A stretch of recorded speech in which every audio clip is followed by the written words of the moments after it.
Empezar la jornada de nuevo. Yo voy a aprovechar el que tengo la palabra y que voy a moderar esta mesa para agradeceros. Bueno, quiero deciros que estoy muy contenta de haber estado estos 5 días con vosotras.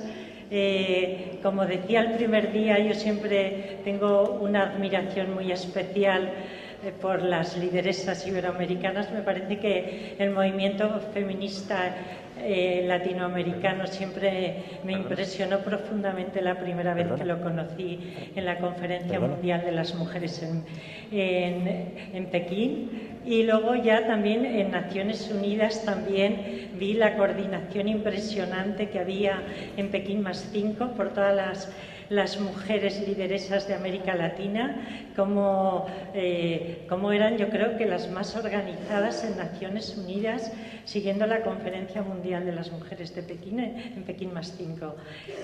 También, y esto me lo confirma, porque el estar estos días con todas vosotras me ha parecido que vuestras aportaciones, reflexiones, fuerza, liderazgo,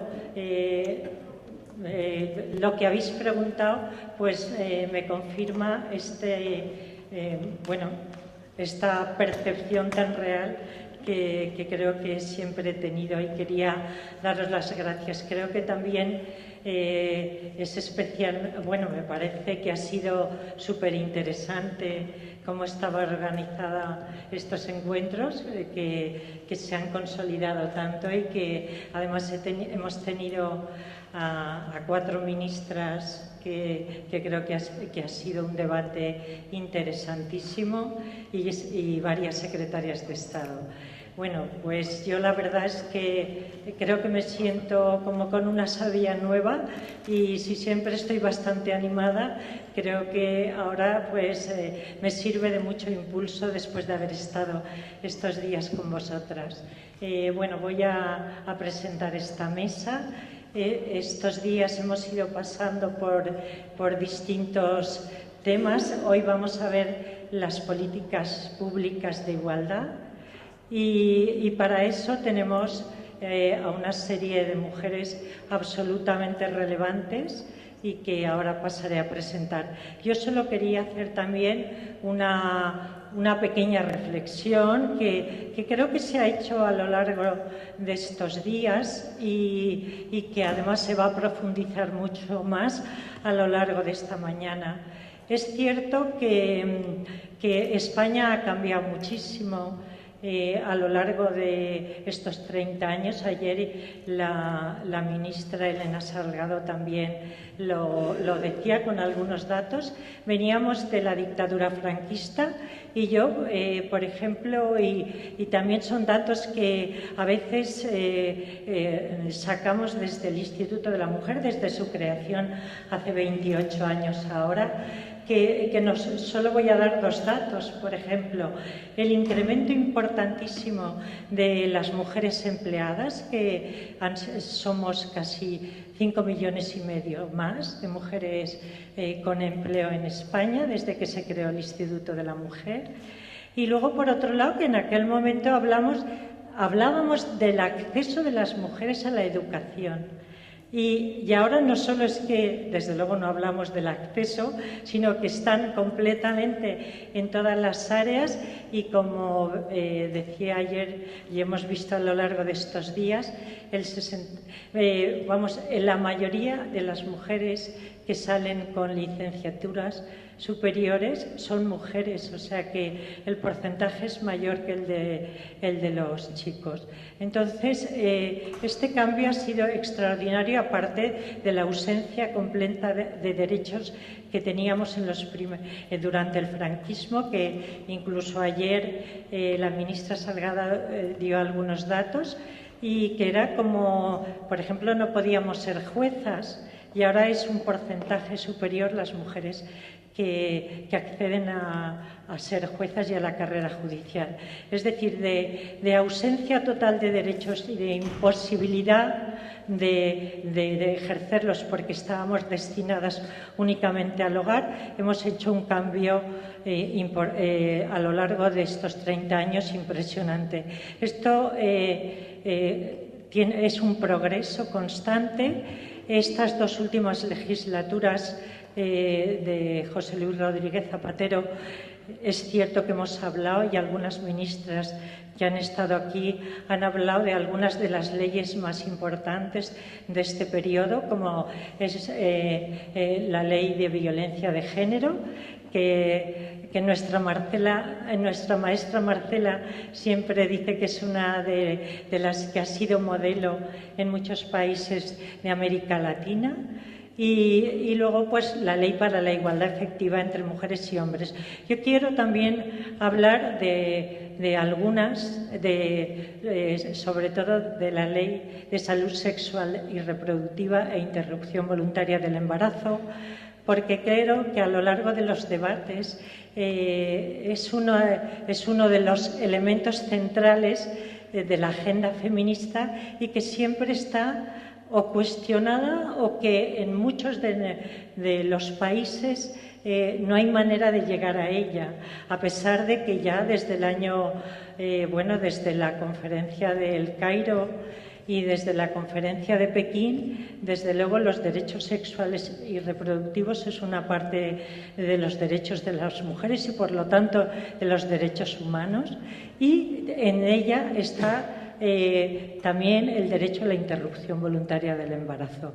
España ha hecho una ley de salud sexual y reproductiva que habló la ministra de Sanidad Política y Social, muy importante, porque sobre todo se fijó en esta primera parte que es todos los derechos sexuales y reproductivos, y tiene unas áreas muy importantes en educación y en salud, y además de la interrupción voluntaria del embarazo. De todo ello, y además, y una última cosa que yo creo que también en estos años de gobierno, además de la paridad de ministras y ministros en los gobiernos, creo que ha sido también creo que es un elemento que se ha trabajado mucho, y es todo el plan de trata de seres humanos con fines de explotación, que es, como dice Naciones Unidas, la gran esclavitud del siglo XXI. Yo voy a presentar a las mujeres que están en esta mesa, que van a hablar de todo ello, las españolas, y de otras muchas cosas. Y luego también voy a presentar, aunque ya la conocéis, a Eufrosina. Pues en primer lugar será la ponente Isabel Martínez. Isabel Martínez es en estos momentos la secretaria general de Política Social del Ministerio de Sanidad, Política Social e Igualdad. Ha sido secretaria de Políticas de Igualdad y ha consolidado profundamente estos encuentros de mujeres lideresas iberoamericanas. Ella tiene una trayectoria de políticas de igualdad importante, porque primero trabajó en el Partido Socialista en las áreas de igualdad y tiene una experiencia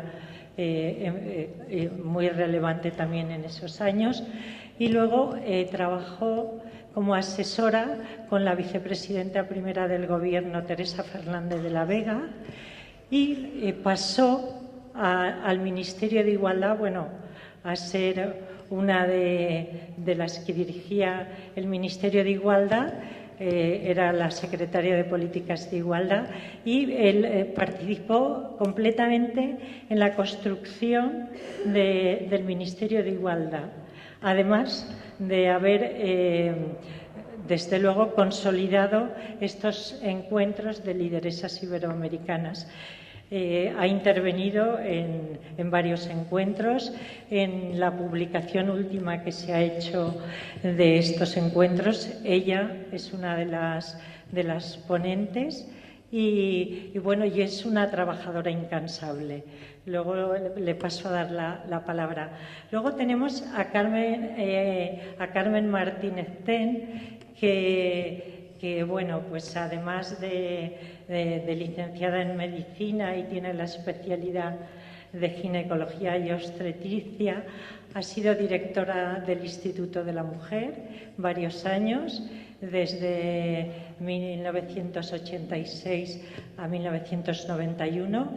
Es la segunda directora del Instituto de la Mujer. Fundamental, fijaron todas las bases y toda la estructura del Instituto de la Mujer, que yo creo que sigue siendo buque insignia de las políticas de igualdad. E incluso algunas de ustedes me decía que había visto la evaluación que hace UNIFEM del Instituto de la Mujer de España y que es de los mejores valorados del mundo. Yo la verdad es que me puse muy contenta de poder ahora ser directora del Instituto de la Mujer y que esté tan bien valorado. Carmen Martínez Ten ahora es presidenta del Consejo de Seguridad Nuclear. Ella, como feminista y como formando parte de organizaciones de mujeres, ha sido presidenta de Mujeres Progresistas, que es una organización muy relevante en España. Ha participado también en el Lobby Europeo de Mujeres como la coordinadora española del Lobby Europeo de Mujeres, y luego, sobre todo, ella dirige una tertulia feminista en que muchísimas ministras y exministras de España forman parte, y luego mujeres relevantes del feminismo. Ella es la que la coordina, lo impulsa. Hay una reflexión siempre feminista en esta tertulia, y hay una serie de aportaciones y de debates de actualidad y de reflexión que se hacen en esta tertulia, y que se procura incidir luego externamente a través de artículos en el periódico y de todas las formas posibles que hay, y que redundan mucho en las políticas públicas españolas. Y luego ya, yo por último quería presentar a Eufrosina Cruz, que la conocemos a lo largo de estos días. Yo he visto algo que ayer acuñó Marcela, que la vibra, cuando ella habla, me ha parecido, cuando toma la palabra Eufrosina a lo largo de estos días, la cara amable y de agrado que sus intervenciones son acogidas por su liderazgo, por las cosas que dice. Y yo quería decir algunas pinceladas de ella. Pues ella es la líder del movimiento Yegolani por la equidad de género en México, pero a mí me gustaría sobre todo que contara lo importante que es que haya sido elegida diputada al Congreso del Estado de Oaxaca, y que además sea la presidenta del Congreso del Estado de Oaxaca. Y también alguna cosa, ella que nos lo cuente más, esta parte difícil que ella ha tenido en este proceso, y toda esta experiencia vital tan interesante que ella nos puede contar de llegar a un puesto tan importante en el hermoso estado de Oaxaca, que las que lo conocemos nos parece muy hermoso además. Doy la palabra en primer lugar a Isabel Martínez.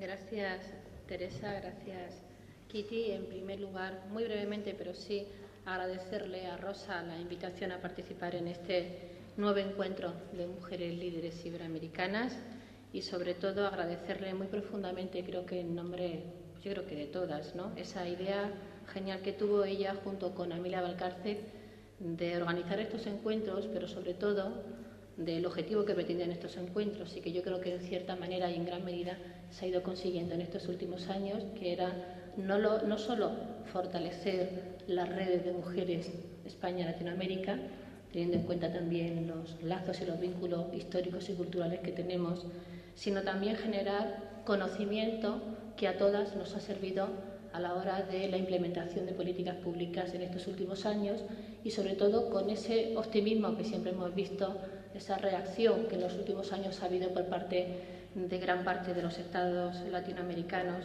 y esa apuesta también importante que han hecho por el liderazgo de las mujeres.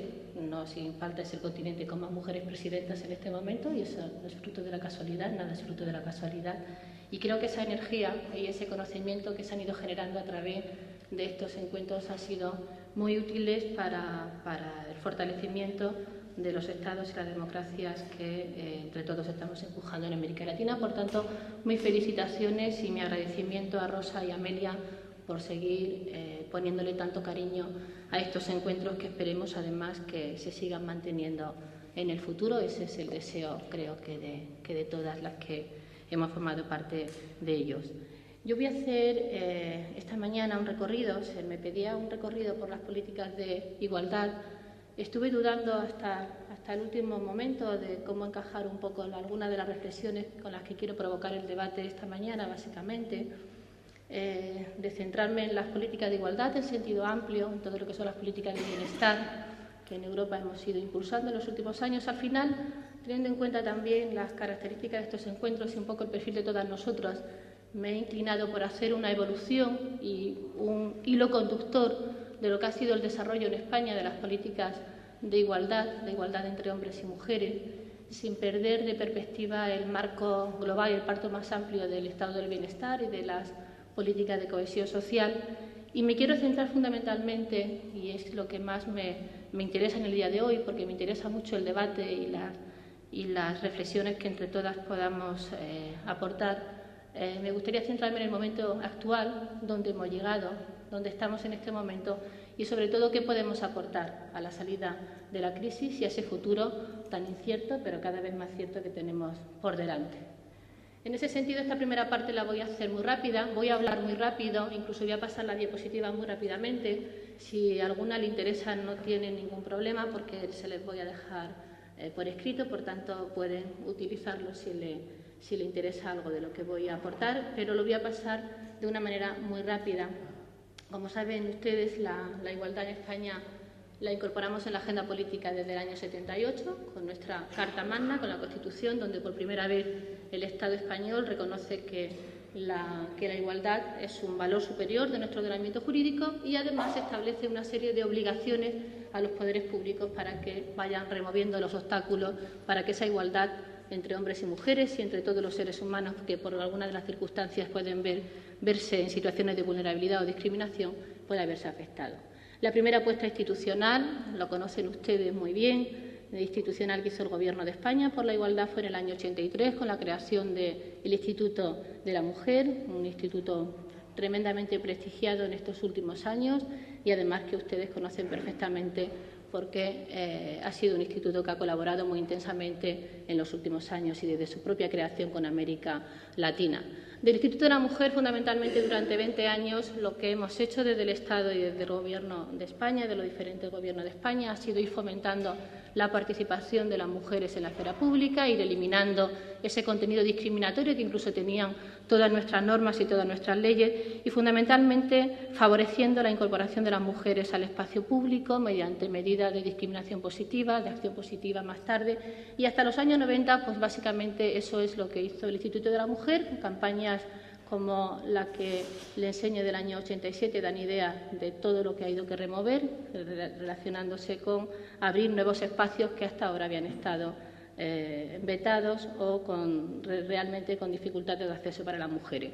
Fundamentalmente los instrumentos de avance en estos 26 años, en esos últimos 26 años, por parte del Instituto se han producido a través de los planes de igualdad como instrumento básico de planificación de políticas públicas, y, mientras tanto, es decir, mientras desde el Instituto de la Mujer se iban planificando políticas de acción positiva para fomentar la incorporación de la mujer en el ámbito público, educación, empleo, responsabilidades públicas e institucionales, por parte del Estado hemos tenido y se marcó como prioridad la cohesión social. No siempre la cohesión social es una prioridad de los Estados, lo sabemos muy bien, y desde los años 80 la cohesión social ha sido una prioridad para el Estado. Eso supuso que se diera un avance muy importante en los 3 pilares básicos del Estado del Bienestar: la educación, la sanidad y los servicios sociales, universalizando prácticamente la sanidad y la educación a finales de los años 90 y los servicios sociales también como una herramienta básica de generación de bienestar a todas las personas y a los colectivos con especiales dificultades.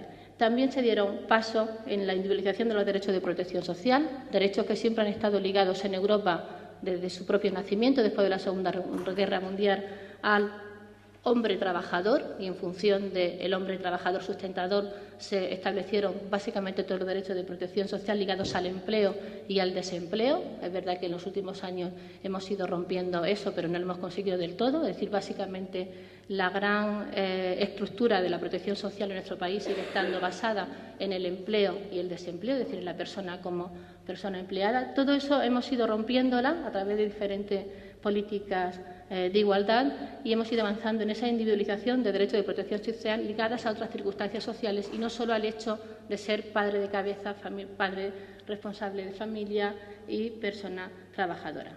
Todas esas políticas son las que nos han garantizado en España pues el mayor avance que hemos tenido en los últimos 30 años, y lo que hemos hecho las mujeres españolas en estos 30 años es el recorrido que mujeres europeas han hecho durante más de medio siglo. Es decir, yo creo que el gran ejemplo que podemos dar las mujeres españolas en ese sentido tiene que ver con que hemos hecho este recorrido en un tiempo mucho más corto que el recorrido de desarrollo y de emancipación que las europeas han hecho durante casi un siglo. Siguiendo con ese hilo conductor de cómo hemos ido trabando las políticas de igualdad en España, en el año 96, saben ustedes, llega el Partido Popular al Gobierno de España.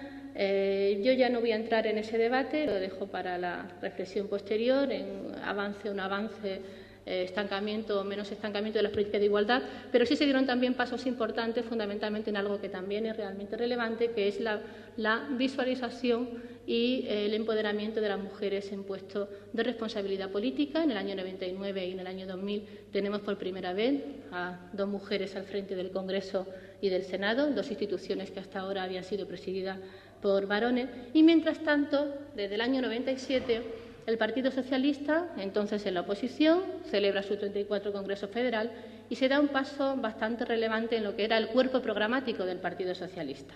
En ese Congreso, un Congreso realmente trascendental para la historia no solo del Partido Socialista, sino también por lo que ha sido el proyecto político que ha desarrollado más tarde, se reconoce el feminismo por primera vez al socialismo, se reconoce el feminismo como pensamiento político que ha aportado al socialismo, se aprueba el concepto de democracia paritaria en los estatutos del partido, se aprueba que todos los órganos de representación del partido y todos los órganos públicos deben de incluir una representación equilibrada de hombres y mujeres y, sobre todo, se trabaja en algo de lo que Carmen Martínez Ten puede dar buena cuenta, porque fue una de las protagonistas de ese documento y de las que lideró ese documento, ese nuevo contrato social mujeres-hombres para compartir las responsabilidades familiares, el trabajo y el poder, con el que fue el germen de ese proyecto político transformador, donde la igualdad, además, ya no era una acción positiva a incorporar en las políticas públicas, sino que era un elemento de cambio estructural en el proyecto político que el Partido Socialista estaba trabajando en aquel momento. De ahí llegamos al año 2004, el Partido Socialista vuelve al Gobierno de España, se ganan las elecciones y por primera vez, y a partir de ahí empezamos a desarrollar y aplicar el proyecto político que durante la oposición habíamos construido entre todos y entre todas. Un proceso de 8 años en el que se generó una oposición útil al servicio de la sociedad, como le gustaba entonces definirla al hoy presidente del Gobierno, entonces líder de la oposición, José Luis Rodríguez Zapatero, siempre decía que la mejor oposición era esa oposición útil al servicio de la sociedad, iba planteando ya, y además lo hicimos a través de diferentes leyes en el propio Congreso de los Diputados, un proyecto político que es el que con toda coherencia se ha ido desarrollando más tarde. Llegamos entonces, como digo, al año 2004, por primera vez en España un gobierno paritario y un presidente que se autodefine como un presidente feminista. Pongo esta foto porque me parece muy relevante en términos históricos por todo lo que vamos a hablar ahora más tarde. Y en el año 2004 se crea también la Secretaría, ese mismo año, la Secretaría General de Políticas de Igualdad, dando un paso también hacia adelante, hacia lo que había sido la institucionalidad de las políticas públicas de igualdad. Se da un paso, yo creo que realmente trascendental y que en términos históricos probablemente sea la parte que más vamos a valorar cuando hagamos una reflexión de este periodo de la historia de España, que es un paso trascendental en derechos sociales. Y se hace la apuesta legislativa más potente y yo creo que más modernizadora que en España se ha producido en la última década. Creo que desde los años finales de los años 80 no se había hecho esa apuesta tan potente por reforzar los derechos sociales en nuestro país. Es verdad que habíamos reformado todo nuestro marco normativo, habíamos apuntalado los tres pilares del Estado del Bienestar y hasta este momento no damos ese paso cualitativo en lo que son las políticas efectivas de derechos sociales. Por ponérselo un ejemplo, a partir de ahí, la primera ley, como todos ustedes saben, que aprueba el Gobierno del presidente Zapatero, es la Ley Integral contra la Violencia de Género. Con eso no era una cuestión solo de un compromiso electoral, no solo se estaba cumpliendo con un compromiso electoral que él aceptó, sino que yo creo que se estaba lanzando un mensaje político y social muy claro a la sociedad española, diciéndole, miren ustedes, este es un problema social grave, este es un problema que me interesa, que nos preocupa y a partir de aquí vamos a poner a trabajar a todos los poderes del Estado a combatir este grave problema social. Yo creo que el mensaje social era también realmente importante, más allá de lo que toda esta ley que ustedes conocen bastante bien acarrea. Por ponérselo un ejemplo, la Ley Integral de Violencia de Género, porque fue la primera, la Ley de Matrimonio Homosexual, la Ley de Identidad de Género, la Ley de Autonomía Personal y Atención a las Personas en Situación de Dependencia, que viene a resolver también uno de los déficits del tercer pilar del Estado del Bienestar, que son los servicios sociales, y que ha venido a resolver los problemas de atención y de cuidados que tienen las personas en situación de dependencia en nuestro país, aproximadamente más de 1 millón de personas. Y en el año 2007, la Ley para la Igualdad Efectiva entre hombres y mujeres. ¿Qué es lo que supone este cambio normativo? ¿Qué es lo que supone la Ley de Igualdad?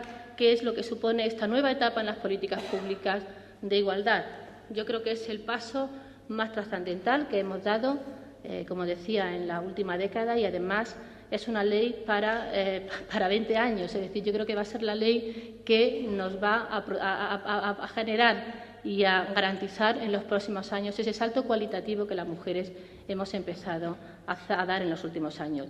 La Ley de Igualdad fundamentalmente lo que hace es romper la filosofía de las políticas de igualdad y apostar por un cambio estructural y por un modelo de sociedad radicalmente diferente. Pasamos de las políticas de igualdad, es decir, de las políticas que nos habían permitido sacar a las mujeres de la esfera privada y garantizar el fomento de la participación de las mujeres en todos los ámbitos de la sociedad y apostar por políticas de género, es decir, por políticas que ya no van dirigidas a las mujeres, que van dirigidas a hombres y a mujeres, que van dirigidas a la sociedad en su conjunto, que remueven estructuras en todos los poderes públicos, en todas las administraciones públicas, en todos los departamentos ministeriales. Es una ley, hablaré un poquito más de ella, pero como la conocen muy bien tampoco me voy a detener mucho. Es una ley, la ley más valorada según el CIS por toda la sociedad española, sin embargo, una ley tremendamente ideológica, como no se nos escapa a nadie, por tanto, de las leyes más cuestionadas por la opinión pública desde la misma aprobación. Voy a poner solo de pasada para que algunas de los titulares de los periódicos de aquella semana, al igual del de nacimiento, destacamos el permiso por paternidad, una ley que equipara a hombres y a mujeres. Esa foto que ven ustedes ahí es la foto del Congreso de los Diputados el mismo día en que la ley fue aprobada de manera definitiva por el Congreso de los Diputados, pero como ven, esa viñeta refleja la burla y la ironía con la que una ley de estas características fue asumida por gran parte de la opinión pública. España se hace mujer y este cuadro que dice mucho de parte del descrédito social que esta afirmación le ha intentado colocar fundamentalmente los medios de comunicación y la opinión pública y los medios de comunicación de la derecha y la opinión pública. Ista, Zapatero feminista, que es una de las virtudes del presidente que justamente años más tarde creo que más le ha penalizado en la opinión pública, porque ha sido uno de los elementos que más ha sido, de los que más ha sido cuestionado en su etapa de presidente del Gobierno. La Ley de Igualdad, no me voy a detener mucho en ella, la conocen ustedes muy bien, es una ley código, en realidad, que cambia prácticamente todas las normas de nuestro ordenamiento jurídico, porque lo que hacemos es garantizar, como decía, esa dimensión transversal de la igualdad en todos los ámbitos, desde el Poder Legislativo al Poder Judicial, el Ejecutivo, los departamentos ministeriales. Hay 3 elementos solo que me parecen realmente importantes, que son esos informes de impacto de género que han hecho cambiar la dinámica de las administraciones públicas, es decir, porque han hecho pensar en el impacto que todas las políticas tienen en hombres y en mujeres y ha cambiado fundamentalmente también la estructura administrativa. Se creó una comisión interministerial de igualdad, las unidades de igualdad en cada departamento ministerial, el Consejo de Participación de las Mujeres y la última apuesta importante por dar este salto de cambio estructural y de transversalidad de las políticas de igualdad se tuvo con la creación del Ministerio de Igualdad en la legislatura del 2008. La igualdad, como digo, se convierte en el centro de la agenda política y el mainstreaming empezamos a aplicarlo realmente con rigor y con garantías. Desde el Ministerio intentamos siempre desde el primer momento, porque era un Ministerio de Igualdad, no era un Ministerio de Igualdad entre mujeres y hombres, no era solo un Ministerio de Igualdad entre mujeres y hombres, era un Ministerio de Igualdad en sentido amplio, intentar darle una dimensión más allá del género, aunque el género era el elemento transversal que permitía introducir a las políticas, añadir a las políticas ese valor transformador de la vida de las personas, ¿no? Y hay otro instrumento de planificación que la ley también incorpora, que es realmente relevante, que es el Plan Estratégico de Igualdad, que rompe la filosofía y la dinámica de los tradicionales planes de igualdad. Y no puede ser de otra manera si queremos avanzar realmente en cambios estructurales profundos, hacer transversalidad de verdad y, sobre todo, incidir en un modelo de sociedad diferente. ¿Qué consecuencias? Si empiezo ya con algunas reflexiones que son muy personales, aunque creo que muy compartidas por la mayoría. ¿Qué consecuencias ha tenido la paridad en España en estos años? Bueno, pues fundamentalmente, primero, esta que vemos aquí, es decir, primero romper con esa foto, es decir, primero dar un mensaje de normalidad democrática. Creo que eso ya es un efecto realmente importante. Yo creo que el mensaje, el efecto positivo más importante que tiene la paridad o que ha tenido la paridad en estos años en España es ese mensaje de normalidad democrática que hemos logrado instalar en la sociedad española. La vicepresidenta cuenta con mucha gracia algunas veces como con algunos colegios, y yo lo he podido vivir cuando han venido algunos colegios a Moncloa y tal, cuando las niñas ya levantan la mano y dicen, ¿tú quieres ser de mayor? Y dice, yo quiero ser vicepresidenta. Es decir, la naturalidad con la que hemos asumido y la normalidad, que esto tiene que ser así y que esto ya no puede ser de otra manera, creo que es realmente un paso hacia adelante realmente importante. Yo creo que hemos roto ese mito de la diferencia que durante muchos años también ha estado presente en todas nuestras discusiones feministas, es decir, las mujeres somos peores, mejores, tenemos que estar, no tenemos que estar porque somos mejores, no, es decir, tenemos que estar por una cuestión de justicia social, punto, es decir, y ni mejores ni peores, es decir, tenemos que estar, ya está, es decir, roto ese mito de la diferencia en el que nos hemos estado también entreteniendo algunos años. Estoy hablando desde una óptica muy personal y pretendo provocar el debate, como veis. Creo que hemos superado la batalla del acceso, es decir, creo que esto también de estar todo el día pendiente de me meten en la lista, no me meten, estoy, no estoy. Es decir, la batalla del acceso es tremendamente dolorosa y costosa para las mujeres. Creo que la batalla del acceso ha sido, aparte de ingrata, porque todas las batallas son ingratas, mejor conseguir las cosas sin tener que dar la batalla, pero como nosotros ya sabemos que sin batalla pocas cosas conseguimos, pues la batalla del acceso ha sido también una batalla tremendamente dolorosa para las mujeres. Creo que esa batalla también, la paridad, ayuda a superarla. Hay mucho que hablar sobre esto, pero creo que también el hecho de que una ley ya garantice el equilibrio permite que podamos dar las batallas en otro ámbito o concentrar nuestras energías en otros ámbitos. Pasamos de la influencia al poder real.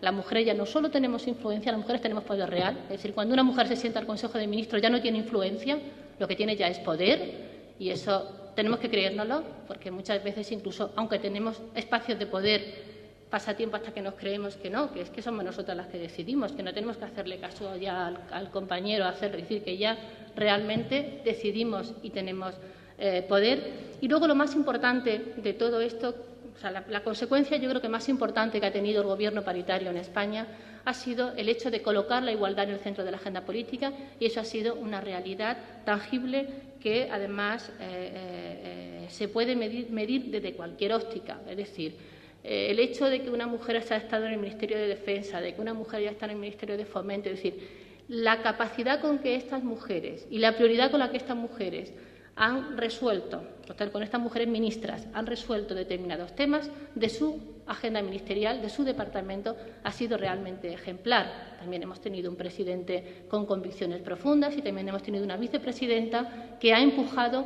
una vicepresidenta coordinadora del Gobierno que ha garantizado también que esto y que ha empujado a que esto sea así. Eso en cuanto a aspectos positivos que yo creo que ha tenido la paridad en un muy corto periodo de tiempo, estamos hablando de 6 años. Dificultades que creo que también nos hemos ido encontrando y que tenemos en el camino, bueno, pues las reacciones de siempre y que yo creo que conocemos todas, que ahora a algunos, como Miguel, le gusta llamar posmachismo o actitudes posmachistas. Es verdad que el machismo cada vez tiene muchos más trajes y se disfraza a veces incluso mejor. Algunos ejemplos en los que podemos ver algunas de las batallas que en la sociedad española se han producido con más virulencia en los últimos años tiene que ver con la custodia compartida, es decir, cómo a través del divorcio, de la custodia compartida, que ha sido uno de los debates y sigue siendo un debate ahora mismo polémico en nuestro país, se han situado determinadas cuestiones de fondo político, ¿no?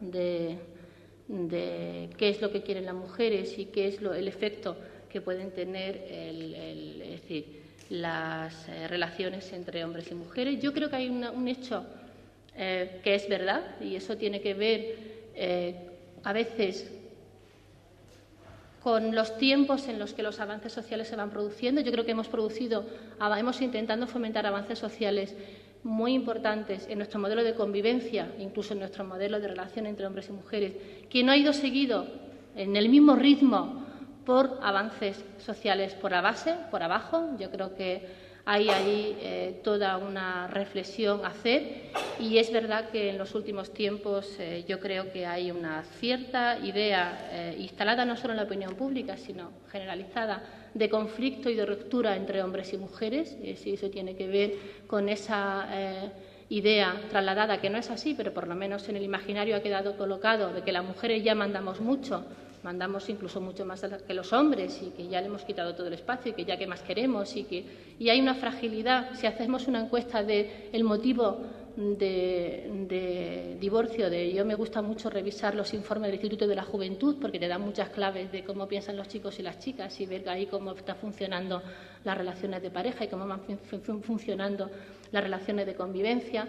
Hay muchas claves que nos dan para repensar esta ruptura y este conflicto, que yo creo que sigue sin resolver. Es decir, la mayoría de los divorcios de personas jóvenes se generan por la falta de corresponsabilidad, dicho así, pero o sea, la conclusión es esa, con muchos elementos añadidos. Y luego es verdad que hay todavía un conflicto muy patente en cuanto a cuáles son los roles que las chicas y los chicos tienen asumido en ese modelo social y de convivencia en el que todavía nos desenvolvemos. Creo que la paridad también ha significado renuncia para, las renuncias de siempre, una tiranía de los tiempos y los horarios que no logramos romper, una rotación que impide la consolidación. O sea, seguimos teniendo ese problema de falta de consolidación de liderazgo de mujeres, una escasa presencia en los poderes, en el poder orgánico de los partidos políticos, que en nuestras democracias siguen siendo realmente los principales elementos de poder. Tenemos dificultades para movernos en redes informales, hemos avanzado, pero yo creo que ahí todavía hay serias dificultades y eso se nota mucho luego en el poder real de hombres y de mujeres. Y luego hay algo que también lo dejo para el debate, y es que ante la confianza de los avances hemos ido perdiendo espacio. Es decir, yo creo que no hemos instalado en la idea de que ya hemos avanzado mucho, lo hemos conseguido, tenemos gobierno paritario, tenemos esto, lo otro, para tal. Y mientras tanto, yo creo que vamos perdiendo espacio sin que se note. Es decir, el problema es que hay más riesgo ante la confianza de que los retrocesos se noten mucho. Mientras tanto, mientras hemos ido dando estos pasos hacia las políticas de igualdad, la igualdad real y efectiva y esa sociedad más igualitaria, hemos ido también perdiendo, es decir, teniendo como horizonte, como un objetivo y una prioridad del Estado, la cohesión social. Solo voy a dar algunos indicadores que dan idea de cuál ha sido la prioridad del Gobierno en estos últimos años, centrada evidentemente en reforzar y fortalecer la cohesión social. Ha aumentado el porcentaje del PIB destinado a protección social, el 21,6 según el último dato de OCDE, un poquito más alto si tenemos en cuenta el dato de Eurostat. El 58% de nuestro gasto público, del gasto social, del gasto del Estado es gasto social. Hemos aumentado las pensiones medias, hemos de 549 euros a 806 euros en poco más de 5 años. Hemos aumentado el salario mínimo interprofesional, hemos crecido en servicios públicos, fundamentalmente, y señalo el de escolarización de 0 a 3 años, porque es un indicador relevante para la igualdad efectiva. Hemos pasado de una tasa del 15% a una tasa del 30%, con lo cual nos hemos colocado ya por encima de la media europea. Estamos entre los 20 primeros países en indicadores de calidad de vida. Ocupamos el tercer puesto del ranking mundial en cobertura sanitaria pública. Somos el país europeo con la mejor sanidad pública y con la mayor esperanza de vida del mundo, después de Japón, y el primer país de Europa en esperanza de vida. Eso tiene que ver con todos los avances que hemos hecho en bienestar social. Es decir, la esperanza de vida está íntimamente relacionada con ese avance significativo en las políticas de bienestar social. Tenemos fragilidades, muchas fragilidades también como país. Somos el país de la OCDE con mayor tasa de paro. Tenemos debilidades también en nuestro sistema educativo. Tenemos una de las mayores tasas de abandono escolar temprano. Hemos crecido muy poquito, pero por lo menos no hemos reducido, con lo cual también es preocupante. El ratio de ingresos entre el 20% de las personas más ricas y el 20% de las personas más pobres. Sé que eso en relación a América Latina sigue siendo corto, pero en España no lo hemos reducido. Ahora está en un 6, en el 2004 estaba en un 5,5. Y nuestra tasa de riesgo de pobreza ha aumentado en los últimos años, evidentemente por los efectos de la crisis económica. Algunas de las fragilidades. Eso un poco es haciendo un hilo conductor hasta aquí, hasta donde hemos llegado. Donde hemos llegado, por un lado, tirando de la institucionalidad de las políticas públicas de igualdad y de las políticas de cohesión social y de bienestar social, que han sido las que han acompañado y las que acompañan siempre el proceso de empoderamiento de las mujeres.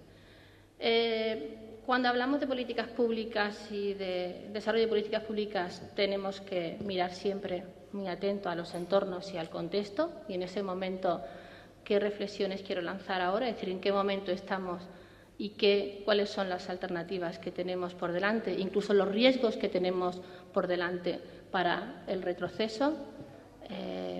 No hay ninguna ley que no consiga tener un buen objetivo, conseguir su objetivo, que no tenga un buen análisis de la sociedad que pretende cambiar y de cuál es la realidad social que pretende cambiar.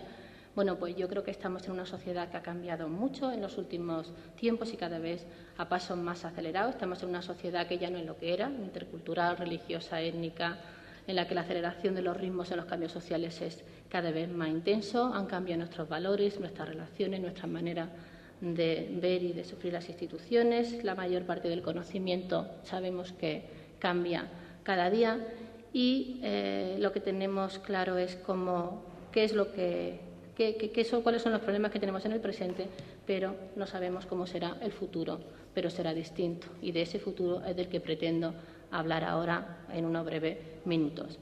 Vivimos en una sociedad diversa, diversidad familiar, sexual, cultural, religiosa, étnica, donde al mismo tiempo, cada vez y cada día, sentimos que la xenofobia, la homofobia, la violencia de género, la discriminación, es más patente, y eso tiene que ver con qué elementos vamos generando de las políticas públicas, qué instrumentos vamos fomentando para intentar reducir esos efectos.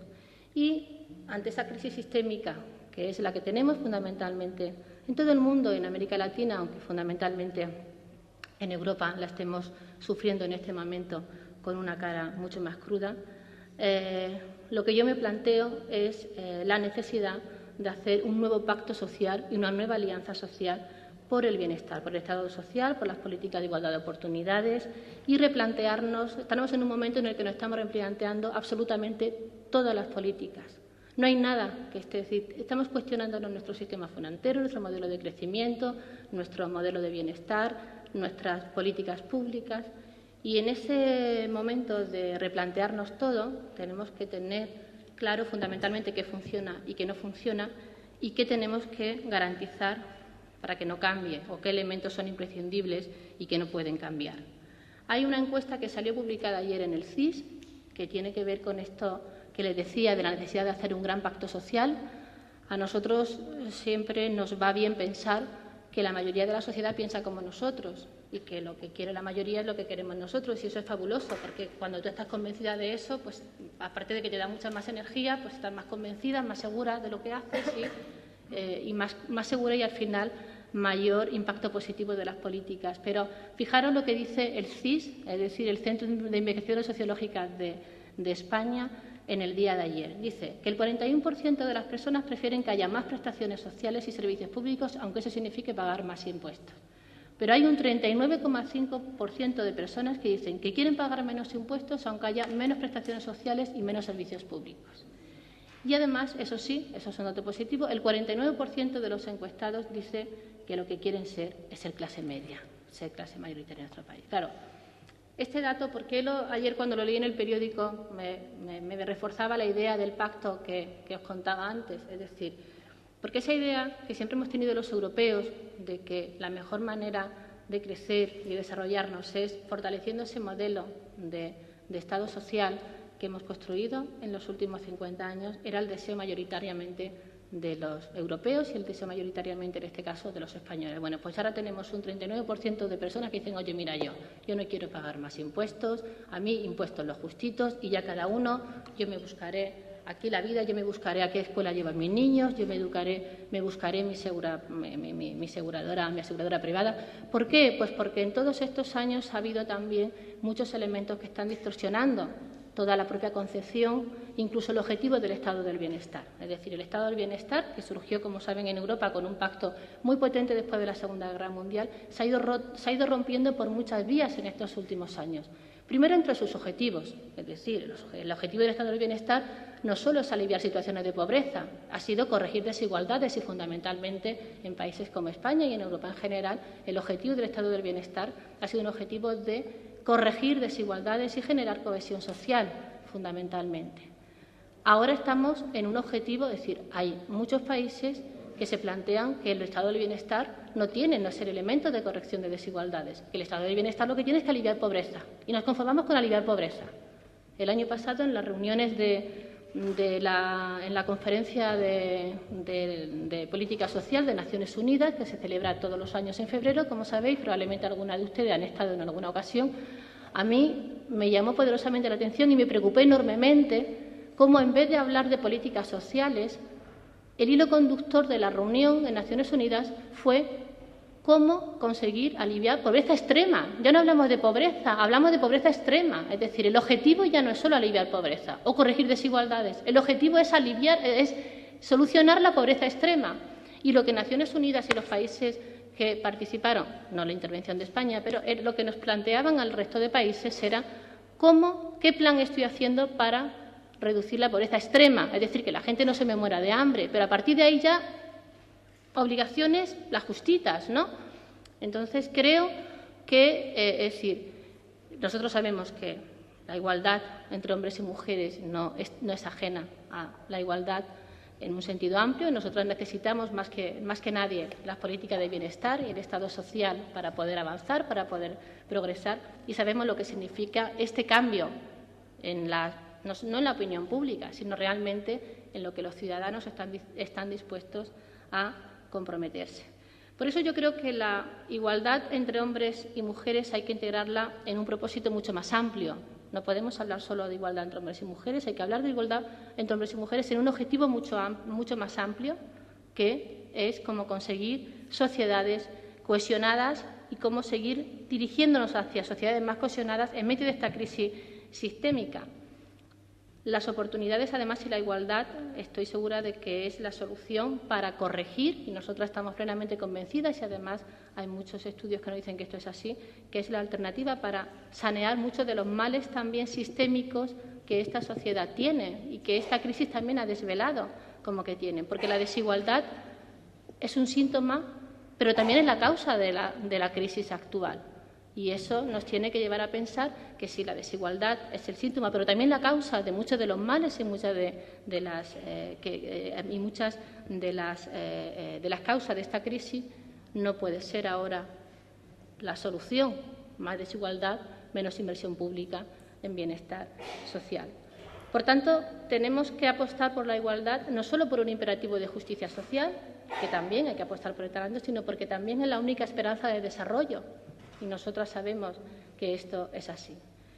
En nuestra apuesta de recetas para salir de la crisis, nosotros hemos apostado por una salida social que fundamentalmente no deje de fortalecer el estado del bienestar, porque seguimos entendiendo que el modelo social europeo es el que ha demostrado con una gran validez, incluso en este momento, que es la única alternativa para garantizar sociedades cohesionadas e inclusivas, y eso nos lleva en cualquier caso a hacer otros planteamientos. Es verdad que el estado del bienestar tiene que adaptarse a una realidad social que ha cambiado radicalmente y que incluso que las políticas de bienestar no pueden estar solo ligadas a los momentos de crecimiento económico. Es decir, no vale que crezcamos solo cuando económicamente crecemos y tenemos mucho dinero y tenemos incluso exceso y superávit en nuestras cuentas públicas, sino que las políticas sociales tienen que garantizarse y crecer en cualquier momento y en cualquier etapa, y tenemos que romper ese carácter anticíclico, por tanto, del gasto social y del gasto público destinado a las políticas sociales. También tenemos que reflexionar incluso sobre los propios sujetos del Estado de Derecho, es decir, han cambiado nuestros colectivos en riesgo de exclusión social, como nos gusta llamarlas cuando hablamos de políticas de servicios sociales. Es decir, incluso se generan otras desigualdades en el acceso a las prestaciones sociales. Toda esa revisión hay que hacerla, por no hablar de la revisión de nuestra pirámide poblacional, es decir, con unas políticas que tienen que atender ya a una población que dentro de 20 años, una población mayor que dentro de 20 años va a ser el 20% de nuestra población. Por tanto, las políticas del estado de bienestar tienen que ser políticas preventivas y fomentar un estado reactivador, y no políticas solo que se dediquen a paliar problemas sociales, ¿no? Tienen que venir y prevenir problemas sociales.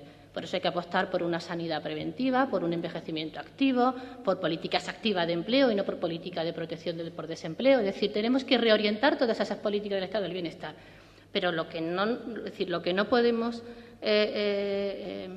obviar es que reajuste no es recorte. Y creo que esa reflexión, en este momento en el que en Europa y en España solo hablamos de recorte, esa diferencia hay que explicarla muy bien. Reajuste no es recorte. Reajustar es una cosa y recortar gastos sociales otro. Y sobre todo las consecuencias y el impacto de esas acciones son radicalmente diferentes.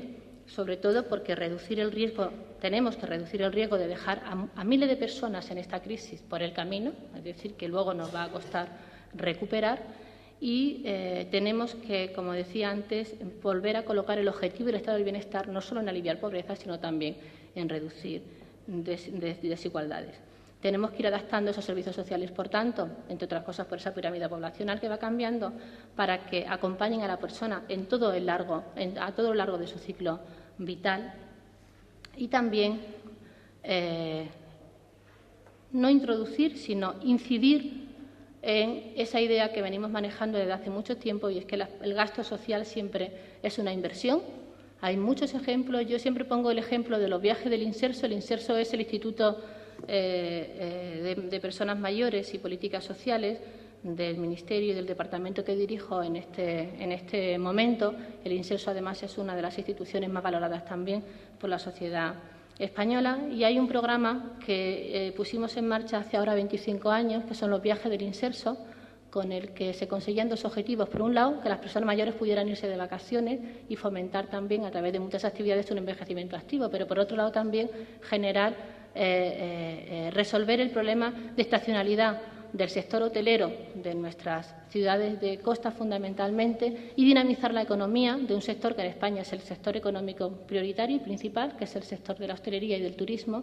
Y ese es un programa que demuestra muy bien cómo cada euro público que invierte el Estado tiene un retorno de 5 euros, con lo cual, es decir, nosotros invertimos 100 millones de euros para ese programa de vacaciones en el que viajan más de 1 millón de personas mayores cada año y tiene un retorno de más de 5.000 millones de euros en otros indicadores.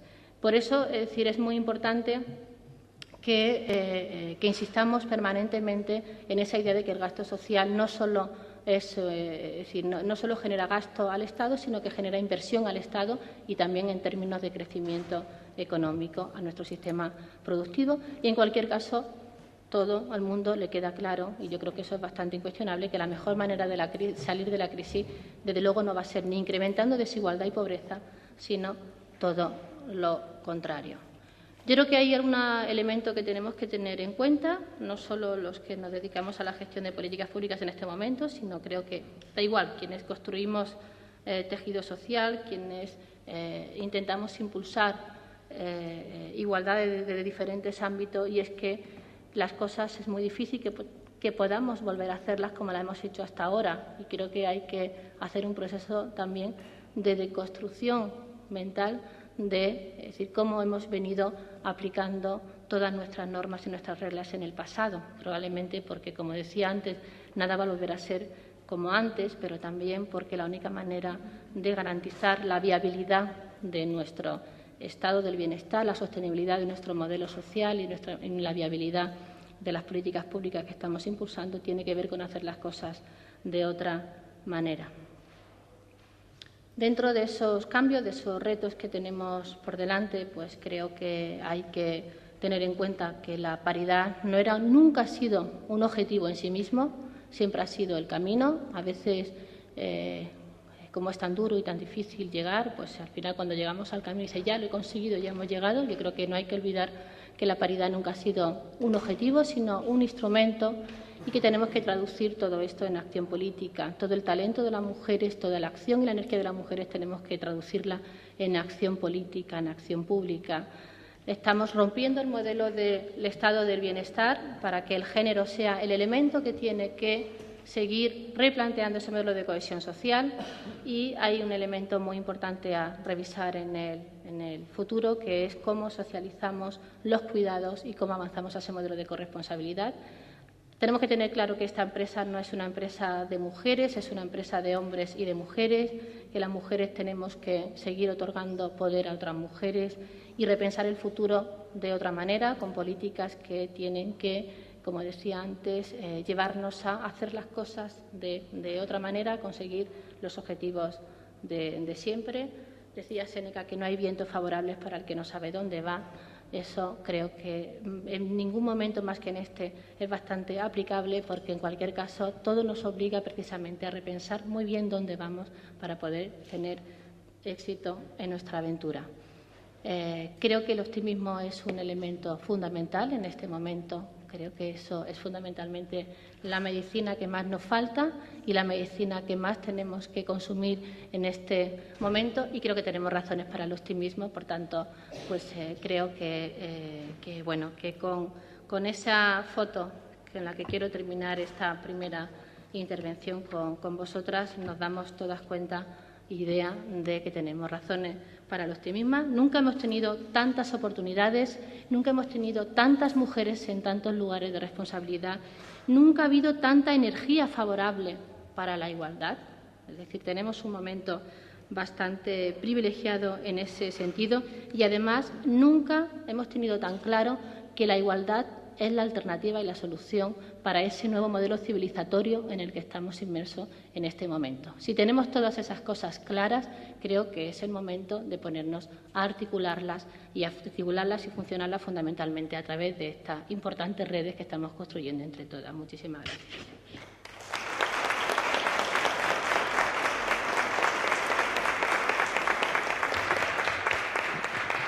Bueno, muchas gracias, Isabel, por este ordenado y interesante recorrido por las políticas de igualdad unidas a las políticas de cohesión social y de bienestar social, y con los retos pendientes, los riesgos, los avances.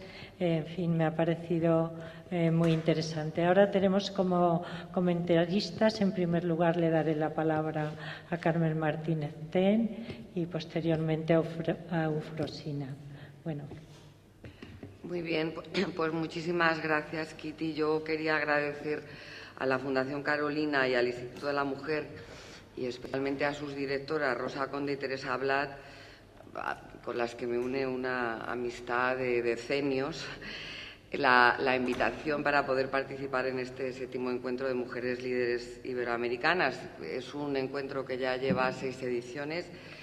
Yo tengo algunas publicaciones que ha producido esta iniciativa, y bueno, pues creo que es estupendo que podamos compartir experiencias y lecciones aprendidas de unas y otras, ¿no? Porque yo desde hace muchos años tengo la suerte de poder visitar América Latina, y también desde el Instituto de la Mujer trabajé mucho con líderes latinoamericanas, y entonces me parece que tenemos una necesidad natural de intercambiarnos experiencias y de aprender unas de otras, porque tenemos una cultura y un idioma comunes.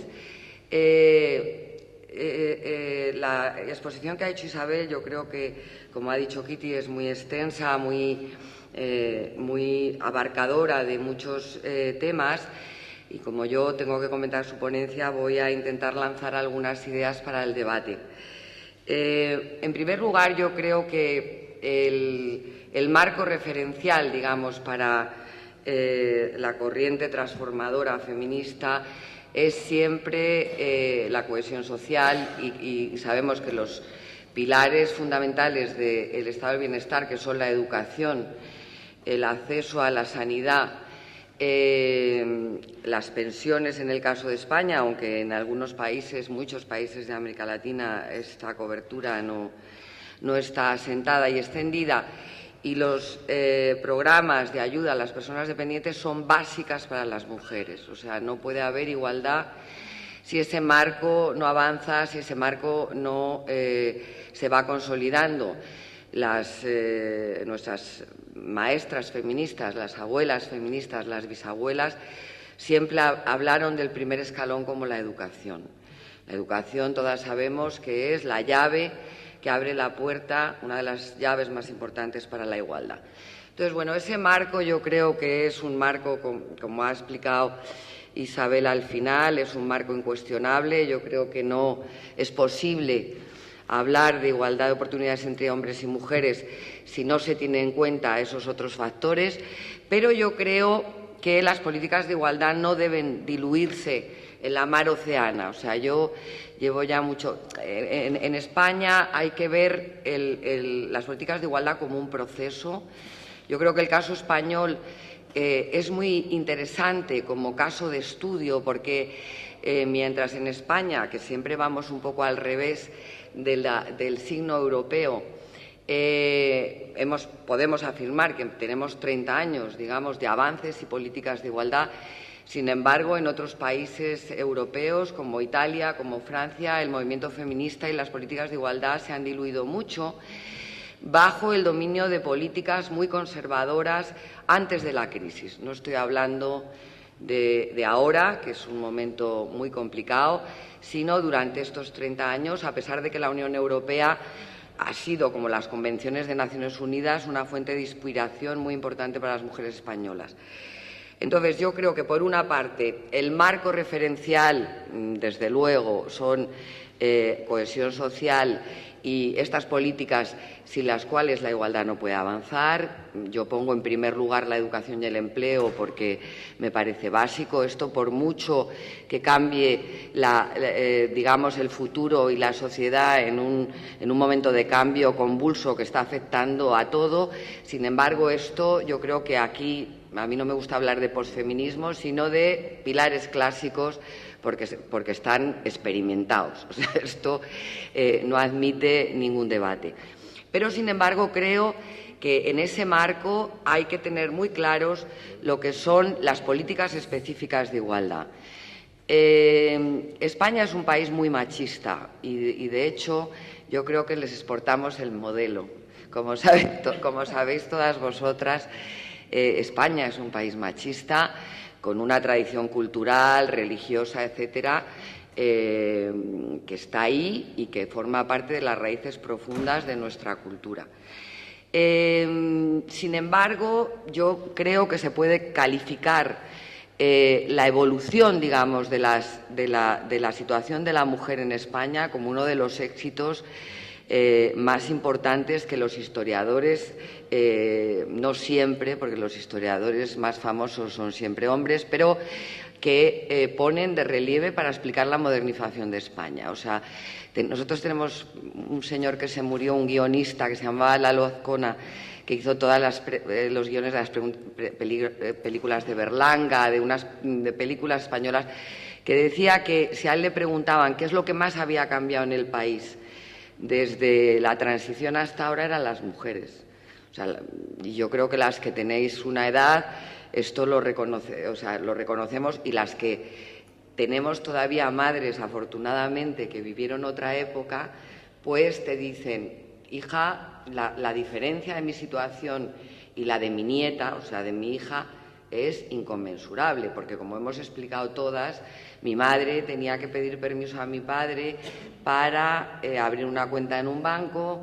Mi madre no podía hacer nada por sí sola porque tenía que tener la tutela del varón, que le daba permiso absolutamente para todo, y ella vivió una situación en la que, hablando entre nosotras, pues yo me doy cuenta de que, desde el punto de vista de las mujeres, ella nació en la Edad Media, y yo también, como dice Amelia Valcárcel, porque yo nací en la posguerra española. Entonces, yo creo que las políticas de igualdad hay que seguirlas como un proceso, y lo ha contado muy bien Isabel. Yo creo que si no se tiene en cuenta que, digamos, el arranque de las políticas de igualdad se produce con el fogueo de las mujeres en el movimiento antifranquista, en los movimientos sociales, donde aprendimos a hacer política, aprendimos a hablar, aprendimos a levantarnos en las asambleas. Bueno, eso me estoy remontando casi como a la edad de mi madre, pero estoy hablando de hace 30, 40 años. Bueno, de ahí yo creo que la segunda reflexión que quería hacer es que en este país, durante estos años, ha habido un primer periodo de gobierno socialista que duró desde el 82 al 96, es decir, 14 años. Ahí fue ministra Rosa Conde. 8 años de interregno de un gobierno conservador, y luego hemos tenido 8 años otra vez de un gobierno socialista. Eso quiere decir que en esta franja, digamos, un partido con ideología progresista ha gobernado la friolera de 22 años. Entonces, ahí hay que ver todo ese proceso que arranca con, yo creo que ese trabajo en ámbitos sociales, con la creación del Instituto de la Mujer en 1983. El Instituto de la Mujer, yo es que no puedo dejar de quererle, porque fui su directora y además ahora es Kitty, y es una institución a la que tengo el mayor afecto y respeto, porque estaba lleno de militantes. O sea, el Instituto de la Mujer era una cosa que estaba en la administración, pero que era una célula militante del feminismo en el Estado. O sea, yo eso lo recuerdo porque éramos todas de este perfil. Cuando empezamos con los planes de igualdad, que se hicieron 4, lo primero que había, el primer escalón era remover todavía legislación que era contraria a la igualdad. Entonces, yo me acuerdo que cuando era directora iba con unos papeles a hablar con los ministros o con los secretarios de Estado, que pensaban que estábamos todas un poco locas. Bueno, me acuerdo de ir a ver al actual candidato del Partido Socialista, Alfredo Pérez Rubalcaba, que entonces era secretario de Estado de Educación, porque nosotras queríamos cambiar los libros de texto, porque no queríamos los ejemplos de mi mamá se queda en casa planchando y mi papá va a trabajar, tal. Y entonces, bueno, Alfredo me miraba como si, como si le estuviera contando una cosa completamente fuera de la realidad. Bueno, pero entonces los cuatro planes de igualdad yo creo que sirvieron para pilotajes, y algo importantísimo que no puedo dejar de recordar a vosotras, que sois líderes iberoamericanas, que es que se hizo el primer diagnóstico. Es que no teníamos un dato. O sea, las estadísticas de género no existían. Entonces, también en ese esfuerzo hubo que hacer el primer diagnóstico. El mujer en cifras. ¿Qué pasa con las mujeres en este país? Bueno, yo también me acuerdo ir a ver al ministro del Interior para decirle, vosotros metéis en el mismo saco las muertes y homicidios o asesinatos que las muertes por violencia de género. Bueno, vosotras sabéis que en Europa ahora hay muchos países, incluyendo Francia, que no tienen estadísticas de violencia de género. O sea, las muertes se ponen todas en el mismo saco y no se diferencian. Bueno, entonces, yo creo que esa evolución, que fue larga e importante, tiene un momento de inflexión, que es cuando empezamos a entender con todas vosotras, porque vamos a Pekín y firmamos la Convención de No Discriminación, y porque además entramos en la Unión Europea y empezamos a ver que ahí hay discurso y fuerza y experiencias anteriores que nos pueden ayudar. Bueno, y pasamos a la filosofía del mainstreaming. O sea, el tema es, vale que tenemos un instituto que es potente y muy militante, pero necesitamos hacer política transversal, porque si no somos las locas del instituto, que aquí vienen y no sé qué, pero hay que hacer más cosas. Y entonces empezamos a discutir del mainstreaming. Mientras tanto, se va fortaleciendo a nivel territorial los institutos las estructuras, digamos, en los gobiernos regionales y en los gobiernos municipales. Hay una gran red que se va extendiendo en los ayuntamientos, en las comunidades autónomas, en las regiones. Bueno, como muchas de vosotras en vuestros países estáis empujando y haciendo.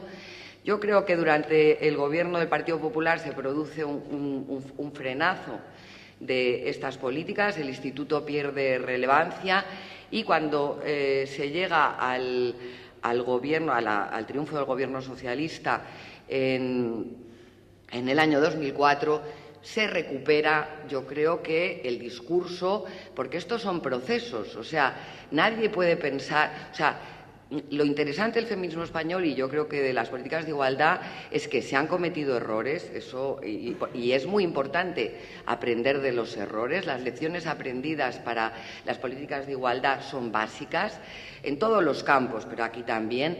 Pero también se puede hacer la trazabilidad de las políticas y hacer, yo creo que, un análisis importante sobre qué ha dado más resultado, qué ha dado menos resultado. Vuelvo al Mujer en Cifras porque el primer diagnóstico nos enseñó un país en el cual teníamos una tasa de analfabetismo que no es comparable a la de muchos países de América Latina, pero las mujeres mayores, por ejemplo, no aprendieron a leer y escribir. Cuando yo estuve en el instituto teníamos que hacer muchos cursos de formación de adultas. El ir haciendo la foto por sectores fue fundamental. Trabajamos con instituciones de América Latina, fundamentalmente Flaxo, para hacer los Mujeres en Cifras en los países que se pudo recolectar estadísticas, porque de ahí surgían los programas, digamos, los dibujos de los planes de igualdad. Cuando nosotras veíamos, por ejemplo, las estadísticas de empleo, pues es que ahí había, digamos, una dirección en la que trabajar importantísima. Los temas de coeducación y educación, los temas legislativos. O sea, yo creo que los diagnósticos son muy importantes. Salto otra vez para hablar de estos 8 años, los ha explicado perfectamente muy bien Isabel. Yo creo que las leyes que se han hecho en estas 2 legislaturas son de un calado ideológico muy importante. Yo diría yo que rompen de alguna manera una forma de enfocar las políticas de igualdad, Y quiero resaltar pues, lo que son las leyes estrellas, que son la Ley de Igualdad, la Ley contra la Violencia. Yo creo que es muy importante la Ley de interrupción voluntaria del embarazo, que ya sabéis que está recurrida en el Constitucional y que el partido que, según las encuestas, puede ganar, piensa recurrirla. Y luego yo creo que la ley de dependencia, porque significa poner en el medio de la mesa el cuidado de todas las personas que son dependientes. Y eso para las mujeres yo creo que es vital. Entonces, el problema es que las leyes de igualdad están esbozadas, o sea, yo creo que es una ley que necesita muchos desarrollos concretos y reglamentarios. Esto es así. Fundamentalmente hay algunas áreas, y siempre intentando que lo que funcione sea la persuasión y la convicción, no son mandatorias. Y entonces, bueno, pues eso, por ejemplo, el tema de las empresas y que las empresas tengan que tener en cuenta a las mujeres. Bueno, la ley dice que se procurará. Entonces, las empresas procuran o no procuran. Quiero decir que tenemos los enunciados, tenemos desarrollos importantes, pero en una crisis económica, y eso lo sabemos también muy bien las mujeres que trabajamos, que se está trabajando en los movimientos sociales o en las gestiones públicas. Cuando hay una crisis económica, y para eso hay que apoyarse también en la historia, es muy frecuente que los sectores más amplios de la población pierdan posiciones. Esto es así, porque pierden inversiones en educación, inversiones en ayudas sociales, inversiones que son básicas para que las mujeres puedan avanzar. Esto es así, yo creo que hay que tenerlo en cuenta, y que se aproximan. Estamos en tiempos difíciles. Yo pienso que hay que ser realista, a la vez que hay que ser optimista. Ya sabéis, ayer oía eso de que un optimista es un pesimista mal informado. Bueno, yo soy completamente contraria a esta idea. Creo que las mujeres siempre tenemos que ser optimistas, porque creo que somos capaces de verdad de modificar nuestras sociedades, y creo que además tenemos herramientas y propuestas como para que esto sea así. Entonces, por terminar y no extenderme mucho, porque lo más importante es el debate, yo para enmarcar, digamos, y resumir un poco lo que he dicho, creo que hay que partir, y esto es así, de que la disminución de la desigualdad en general, hombres y mujeres, es un marco, como la democracia es un marco para el feminismo. O sea, esto es así, porque el aumento de las desigualdades en genérico siempre suponen un retroceso de las mujeres. Ahora bien, una vez visto este marco, igual que el marco democrático, yo creo que las políticas de igualdad son muy valiosas, que hay que mantener siempre una dualidad. Creo que las estructuras específicas de igualdad son necesarias para políticas a corto, porque tienen que estar actuando contra la violencia, contra el maltrato, estimulando, sensibilizando y controlando lo que hacen otras áreas de la Administración. A mí me parece que eso es importante, pero la otra herramienta fundamental a medio y a largo plazo es el mainstreaming, es decir, ir filtrando en las administraciones públicas y en los movimientos sociales las políticas transformadoras de igualdad. Esos dos polos tienen que mantenerse, porque la experiencia que tenemos de los países europeos es que dicen: no, ya nos vamos a dedicar a todo lo transversal, vamos a tener cosas en empleo y tal, entonces no hace falta organismos de igualdad. Y eso es un desastre. O sea, eso termina fatal. O sea, hay que mantener para la política dual, para corto plazo, para sensibilización, para empujar las estructuras de igualdad, para medio y largo plazo el mainstreaming. Esto es importantísimo en los diseños y las estrategias de políticas de igualdad.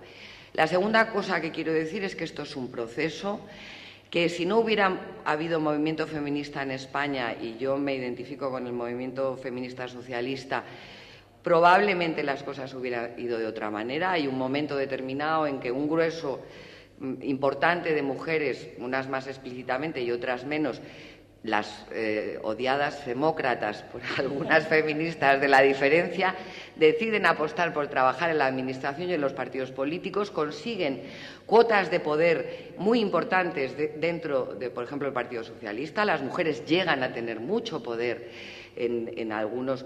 Poder vicario, no lo olvidemos nunca, es un poder cedido, incluso las ministras. Ahí tengo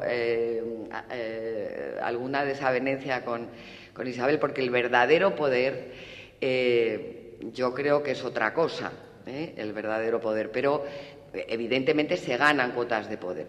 Pero si no hay arraigo feminista en la universidad con pensadoras de una talla muy importante, si no hay las femócratas y las tecnócratas feministas trabajando en las administraciones a todos los niveles, regionales, autonómicas, si no hay las asociaciones de mujeres que, claro, si lo comparamos con los movimientos sociales en América Latina, pues a lo mejor nosotros no tenemos una gran movilización social en general. O sea, este país no tiene grandes movimientos sociales y ahora los sindicatos están sufriendo mucho. Si no llegamos a tener feministas en los sindicatos, es que nosotras tenemos compañeras feministas en los sindicatos, si no llegamos a tener todas esas herramientas que hemos puesto en común, esto que yo le puedo decir a mi madre y que mi madre me dice a mí, que me dice: hija, yo cuando tenía tu edad, yo tengo 57, ya era una mujer vieja y acabada, porque yo, y además a mí me hubiera gustado poder estudiar, y a mí me da mucho orgullo pensar que yo no pude ir a la universidad y no pude aprender, pero que ahora hay muchas mujeres en la educación. Bueno, el salto en educación es fantástico. Yo creo que en empleo tenemos una tasa de población activa que está igualada con la media europea. O sea, yo creo que el caso del feminismo español es muy interesante por muchos conceptos. También tenemos que analizar los fallos. Yo no soy partidaria de diluir las políticas, creo que hay que tener esas dos herramientas siempre, y creo que ahora nos vamos a enfrentar a un momento complicado, pero también pienso que precisamente porque es un proceso, porque se han ido sumando personas, pues seguramente lucharemos en un barco en medio de una tormenta muy difícil, con todas las coordenadas variando, porque además varía el centro económico del mundo, que se está desplazando a China. Varía, afortunadamente, el poder de muchos países latinoamericanos, porque cuando hablamos de Iberoamérica yo siempre digo: Dios mío, me da vergüenza porque hay tantas Américas latinas que cómo vamos a ponerlo todo en un todo. Es muy importante, ¿no? Pero, bueno, yo me alegro de que Brasil esté creciendo, me alegro mucho de que Argentina y Chile estén creciendo. Sé que hay otros países que tienen problemas, pero creo que tenemos un lenguaje muy común que hemos ido trabajando a lo largo de estos años, y creo que todas tenemos que aprender unas de otras. Y para mí, mi feminismo es de tres bloques. Uno, la igualdad entre todos y luchar contra las desigualdades económicas y por el estado del bienestar que llamamos en Europa es el marco. Y por eso soy socialista. Pero eso que entronca con el feminismo, luego al llegar al feminismo tiene políticas diferenciadas. Yo creo que un grupo de políticas diferenciadas son las que tienen que ver con los derechos como personas, y ahí está la violencia. Ahí están los derechos reproductivos, ahí están los derechos básicos que tenemos que reivindicar desde nosotras, porque eso no lo reivindican los hombres, esto hay que reivindicarlo nosotros. Tenemos también, yo creo que nunca olvidarlo, el grupo de las mujeres que peor lo tienen, como no vamos a tenerlas. O sea, es parte de nuestro mensaje. Y finalmente creo que no debemos renunciar, que eso es otra línea conductora importante, a los espacios de toma de decisión. Si no, las agendas políticas no tomarán en cuenta lo que decimos. Entonces, es importante los liderazgos en todos nuestros países, y es importante que las líderes tengan muy claro esto que yo diría, el proceso, el trayecto y lo que podemos aprender unas de otras. Yo muchas veces he aprendido de las mujeres del otro lado del Atlántico y en cambio seguramente esto que he contado ya lo sabéis todas, pero bueno, lo cuento porque es lo que yo he vivido y es lo que yo creo. Muchas gracias.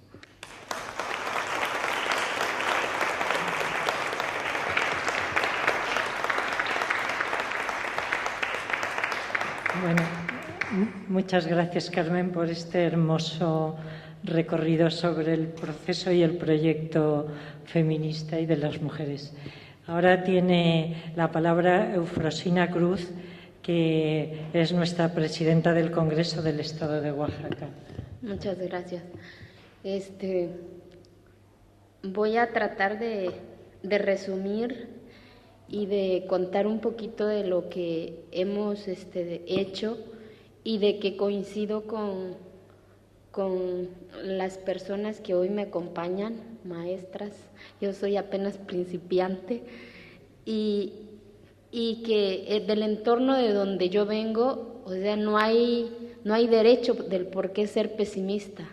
Siempre tienes de una nada más, ser optimista, porque no hay otra, porque si decides por el camino pesimista, pues ya te fregaste, o sea, ya te jodiste, como lo decimos en México, ¿no?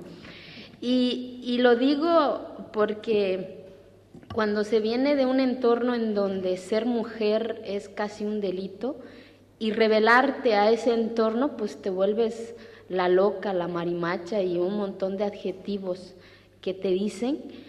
Y eso es lo importante, ¿no? Saber comprender que no es responsabilidad de ese entorno, sino que es responsabilidad a la circunstancia del entorno, que es igual a esa pobreza, a esa marginación. Pero sí es responsable o sí es responsabilidad de esas circunstancias, de las instancias gubernamentales, de las políticas públicas que se aplican. Y por eso es importante estos desarrollos de las políticas públicas en materia de igualdad, y por eso también quiero agradecer a la Fundación Carolina, que me hizo el honor de invitarme y de darme cuenta que somos muchas rebeldes y locas en el mundo, ¿no? Y yo pensaba que nomás yo, pero no, ya me di cuenta que somos muchas y que me da mucho orgullo estar al lado de dos mujeres de mi país que creo que gracias a ella también estoy aquí, gracias a ese arrebatar de esos espacios, estoy aquí, a Marcela y a Dulce María, porque estudiando un poquito de las reformas que se ha hecho en México, fue precisamente cuando ellas entraron a ese círculo de poder, cada una en su sector, ¿no? Marcela siendo diputada federal y la licenciada Dulce María siendo senadora. Antes de ella no había una comisión ordinaria de equidad y género, sino que eran comisiones especiales. Hoy, gracias a la incidencia de ellas, es de que hoy en el Congreso de la Cámara Alta de nuestro país ya hay Comisión de Equidad y Género ordinaria. Gracias a ellas también se logró se aprobó la ley de la no violencia, del acceso a la no violencia hacia las mujeres, y la ley de igualdad no se aprobó precisamente en sus legislaturas, pero sí se sentaron las bases, y en el 2007 precisamente se aprueba esa ley. Y faltan algunos estados, mi país tiene 31 estados y el Distrito Federal, y precisamente gracias a esas herramientas del entorno de donde yo vengo, lo pude utilizar. Pero ¿Cómo aprendí a utilizarlo? Quitándome ese velo de la ignorancia que como siempre lo digo, que es a esa misma pobreza y esa misma marginación. Yo provengo de una comunidad indígena de mi estado tiene 570 municipios, 418 de ellas son regidas por los llamados usos y costumbres, y vuelvo a repetir, yo lo llamo abusos y costumbres, los controles de cacicazgos. Tengo una hermana que mi papá la entregó a sus 12 años, a los 13 años se convierte en mamá, pero es a la mujer que más admiro hoy por hoy. Y no responsabilizo a mi papá, responsabilizo a esa circunstancia, porque nadie le enseñó a mi papá que su hija mujer valía tan igual como su hijo hombre, porque la vida le negó la oportunidad de ir a la escuela, no saben leer, no saben escribir, medio que mastican el español, como le decimos, ¿no? Yo aprendí a hablar esta lengua que hoy me permito comunicarme con ustedes ya de grande, y tuve que ir arrebatando esos espacios que se nos había negado, tuve que arrebatar y volverme problema desde el entorno de mi familia, desde el entorno de mi comunidad y desde el entorno de mi estado. Desde el entorno de mi familia, porque para mi propia familia yo era anormal, porque si mi papá decía que era rojo, yo decía que era verde, ¿no? Porque no concebía, a pesar de que en una comunidad muchas veces a los 12, 13 años ya eres mujer, ya sabes hacer las tortillas, ir al campo, etcétera, todo lo que se les dice a las mujeres que es lo que tienen que hacer, ¿no? Y yo no concebía eso, porque, ¿y cómo rompió eso? Ahí es precisamente la importancia de la educación, o sea, no hay eje o no hay herramienta o no hay método para cambiar y para llegar a esa igualdad de circunstancias, es a través de la educación, porque la educación te transforma, la educación te permite cuestionar, te permite exigir, pero lo más importante, te permite aportar tus cuestionamientos, tus reflexiones y tu visión de cómo quieres el desarrollo del entorno de donde provienes, ¿no? Y decir que solamente queremos formar parte de una sociedad normal y que nos vean normal, ¿no? Porque somos normales. Y de ahí es que tuve la dicha de tener a un maestro que hablaba muy bonito, hoy sé que se llama español o castellano, y mi sueño era hablar como ese maestro. Era, a pesar de que era en un mismo pueblo, el maestro no dormía en el piso de tierra como yo, como en la casa, sino que dormía arriba, y mi sueño era algún día hablar como ese maestro y dormir como ese maestro. Y gracias a ese maestro me fui revelando a ese entorno de mi comunidad, a esa violencia, a esa pobreza, y tener hambre de salir de esa montaña, ¿no? Para llegar a mi tierra de la capital de mi estado son 7 horas, 3 horas de pavimento y el resto es de terracería, ¿no? Y llegas y me revelo y huyo para poder yo alcanzar mi libertad, y hoy por hoy mi libertad es lo más sagrado, y hoy por hoy sé que la libertad no es una concesión del Estado, es un derecho que tenemos desde que nacimos, pero hoy yo ya lo entiendo porque me quité ese velo de la ignorancia. Y de ahí salí de mi tierra, conocí por primera vez, vi un objeto grandote que hoy sé que se llama autobús, ¿no? Y ya se imaginarán qué es lo que pasa cuando se sube uno por primera vez, y llegar a un entorno que no es tuyo, sufres también la discriminación. Por eso también es importante que la sociedad nos vea normal, porque te ven diferente, vestida diferente, hablando diferente, pero también cargando un sueño de descubrir qué hay en ese pueblo grandote. Y ya Dios me dio la oportunidad y aprendí a vender de lo que fuera en la calle para poder sobrevivir y alcanzar mi libertad, y no me arrepiento, porque tenemos esas 2 manos para poder alcanzar nuestros sueños, y como yo siempre lo he dicho, pero no nada más es soñarlo, sino que es luchar, y no importa cuántas veces caigamos, el objetivo de la vida es alcanzar ese sueño y volvernos problemas si es necesario, ¿no?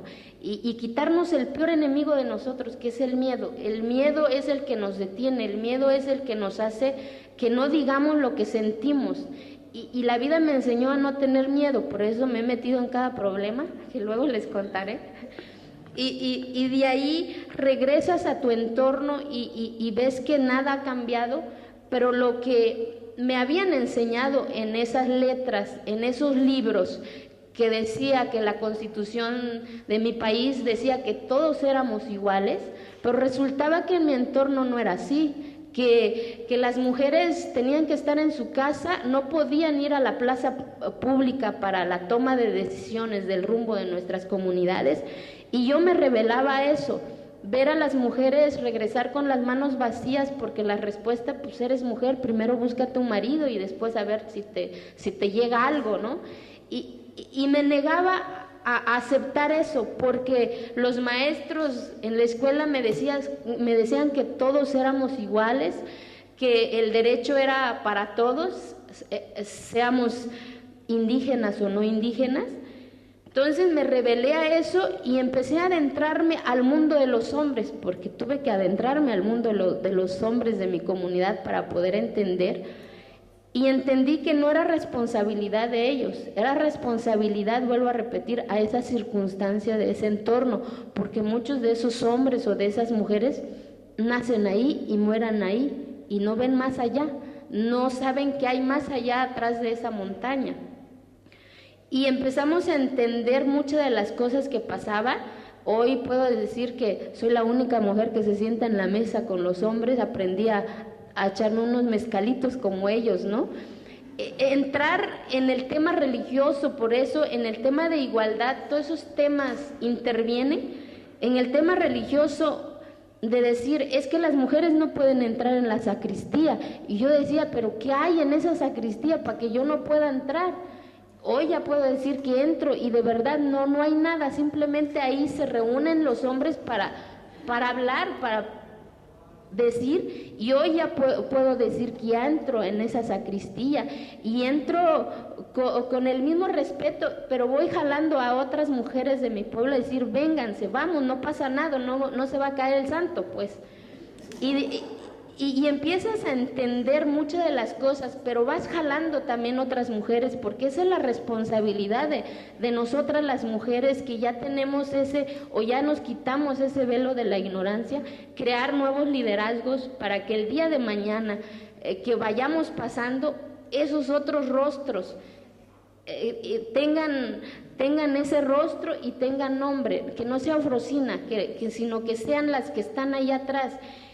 Y así, a base de esa locura, de esa rebeldía, de empezar a jugar el básquetbol en el pueblo, de que te hayan dicho marimacha, de que hayan te dicho la loca del pueblo, ir entendiendo eso y logrando y utilizando precisamente estas herramientas que fueron generadas en las mujeres que ya estaban empoderadas en el poder. Por eso es importante arrebatar y no dudar de aceptar las posiciones políticas, porque a veces los cambios se generan más rápido solamente en esas posiciones. Afortunadamente o desafortunadamente, hoy todavía no tengo la respuesta, pero gracias a esas letras que se escribieron fui entendiendo y fui transmitiendo a esas otras mujeres. Y de ahí inició otra locura en mi cabeza, ¿no? De ser presidenta de mi pueblo, sabiendo que en mi pueblo las mujeres no podían ejercer su derecho a votar y ser votadas.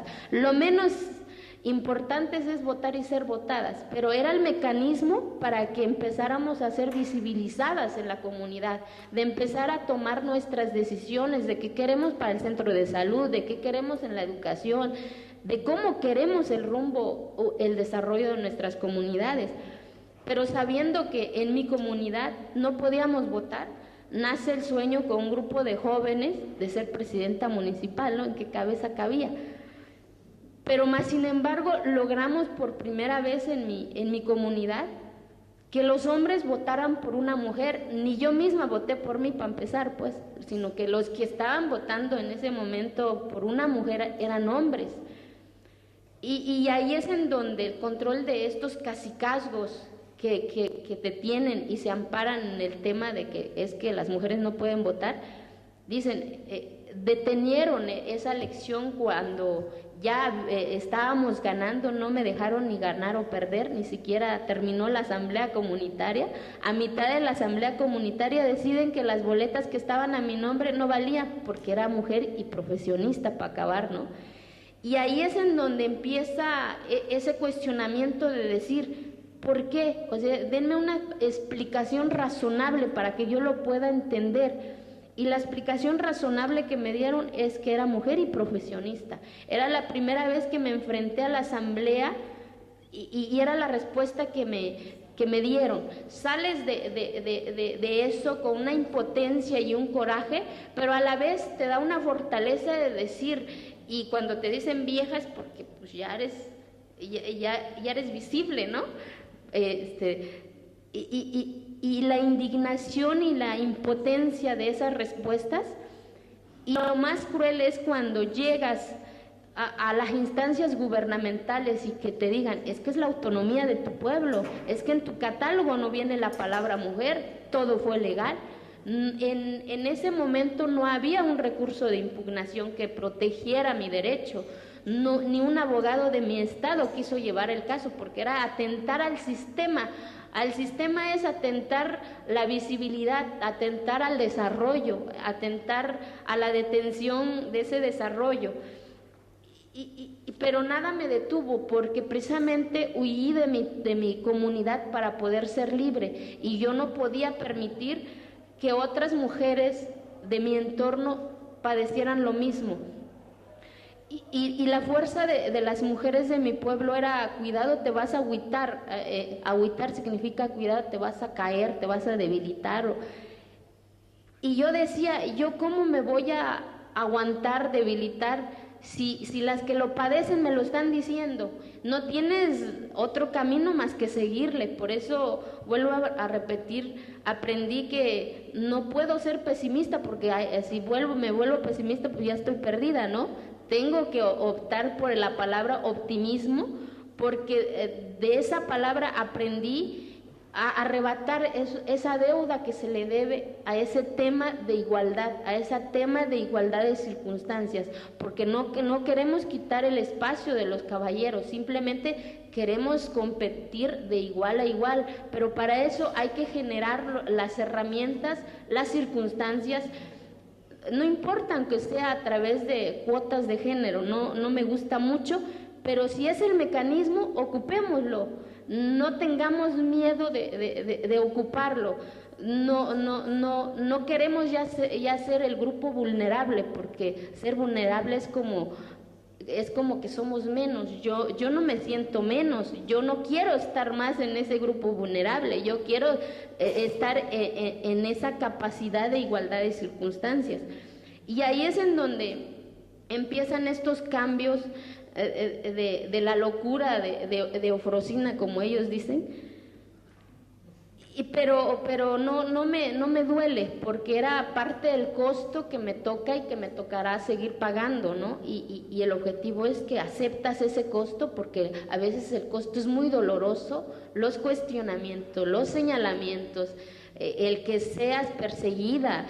Tuve 2 atentados, me estuvo cuidando la policía, porque te vuelves problema para muchos, que mientras que una comunidad esté fregada, pues es más fácil de manipularlo, ¿no? Y es lo mismo en el tema de igualdad. Y ahí es en donde empecé a conocer estas herramientas de saber que había una Comisión Nacional de Derechos Humanos en mi país, de que había un Instituto Nacional de Mujeres en mi país, de que había una Comisión Nacional para prevenir la discriminación en mi país, que no había delito electoral que perseguir, pero sí había un tema de violación a los derechos humanos, y precisamente en mi estado se agotó todo el tema, no había delito que perseguir, y acudimos a otras instancias a nivel federal. Por eso es importante que estas reformas a nivel federal se aterricen a los estados, se aterricen a las comunidades, que demos esas herramientas a esas mujeres, decir, acá están, no están solas. Somos esas líderes, mujeres responsables de ir sacando sus rostros y que sean visibles hoy por hoy. Y gracias a esas herramientas logramos que a través de la comisión y a través de estas instancias, a través de la Cámara Federal, puntos de acuerdos, exhorto al gobierno del Estado a iniciar esas reformas que eran necesarias para que estos rostros de mujeres sean visibles. Logramos ya una reforma constitucional local de mi estado, en donde ya obliga a que todas las mujeres ya puedan participar en estos procesos. Se logró que por primera vez su servidora fuera la presidenta de un congreso de un estado netamente indígena. Hace 2 meses presenté, que era mi sueño y es mi reto, mis 2 iniciativas de reforma a la Constitución de mi estado en un artículo en donde hago que si se violenta este derecho, eso va a significar la nulidad de esa elección, y no nada más eso, sino que se va a sancionar de acuerdo al Código Penal de mi estado, de acuerdo a la ley de los servidores públicos, si algún servidor avala esta violación a los derechos humanos. Y en el otro artículo pido la obligatoriedad, porque a veces las palabras lo interpretan a su manera, ¿no? Y peor si son machistas. Y pido que la obligatoriedad de la creación de las regidurías de equidad y género en los 570 municipios, sean de partidos o no de partidos políticos, y que el concejal o el presidente municipal, desde la creación de su presupuesto de egresos, ya destine una partida presupuestal para esa regiduría, que no sea un elefante blanco más, sino que sea de verdad y que cumpla los objetivos que expongo en mi exposición, y yo espero que muy pronto se apruebe y llevarlo al Congreso Federal, ¿no? Y que a nivel nacional se aplique eso. Entonces, hablar de...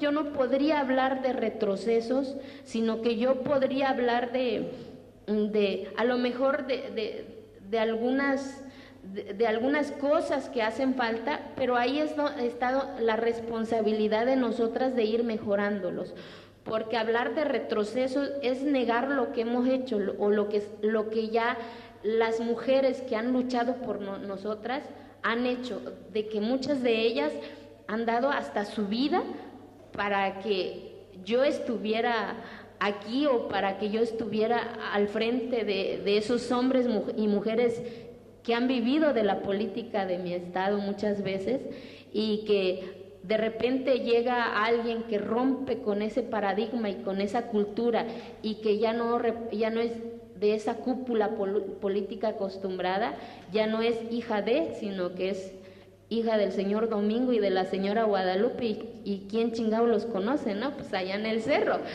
Pero es esa parte en la que vas rompiendo, y inician, no es fácil, porque inician los cuestionamientos nuevamente desde ahí mismo, desde esa cúpula, los señalamientos de que ya se equivocó, porque y siempre lo he hecho, no tenía las técnicas parlamentarias cuando yo llegué ahí, pero eso se aprende, que no nos pongan pretexto, es que no tienen experiencia.